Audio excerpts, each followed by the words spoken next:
Palakkad government Victoria കോളേജിലെ ഭിന്നശേഷിക്കാരുടെ ശാക്തീകരണ സംഘടനയായ പ്രജ്യോതി വിക്ടോറിയയുടെ വാർഷിക സമ്മേളനവും PTA യോഗവും നടന്നു. കോളേജിലെ മലയാളം ബ്ലോക്കിൽ നടന്ന പരിപാടി സംസ്ഥാന ഭിന്നശേഷി കമ്മീഷണർ ഡോക്ടർ PT ബാബുരാജ് ഉദ്ഘാടനം ചെയ്തു. അദ്ദേഹം തന്റെ ജീവിതാനുഭവങ്ങൾ പങ്കുവയ്ക്കുകയും ഭിന്നശേഷിക്കാരുടെ അവകാശങ്ങളെക്കുറിച്ച് വിദ്യാർത്ഥികളുമായി സംവദിക്കുകയും ചെയ്തു. College principal doctor SL Sindhu അധ്യക്ഷത വഹിച്ചു.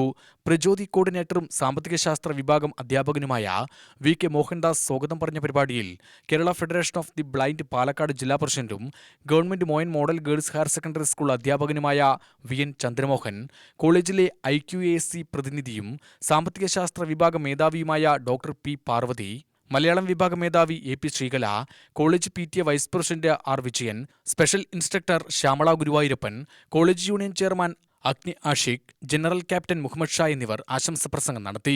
ചടങ്ങിൽ പാഠ്യേതര മേഖലകളിൽ മികച്ച പ്രകടനം കാഴ്ചവെച്ച ഭിന്നശേഷി വിദ്യാർത്ഥികളെ ആദരിച്ചു. 2024 സർക്കാർ സർവീസിൽ പ്രവേശിച്ച പ്രജ്യോതി അംഗങ്ങളെയും ആദരിച്ചു.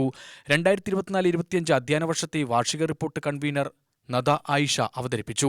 തുടർന്ന് ഭിന്നശേഷി കമ്മീഷണർ പ്രജ്യോതി അംഗങ്ങളിൽ നിന്നും രക്ഷിതാക്കളിൽ നിന്നും നിവേദനങ്ങൾ കൈപ്പറ്റുകയും തുടർ നടപടികൾക്ക് നിർദ്ദേശിക്കുകയും ചെയ്തു. യോഗത്തിൽ പ്രജ്യോതി അംഗങ്ങളുടെ പഠന പുരോഗതി അവലോകനം ചെയ്തു.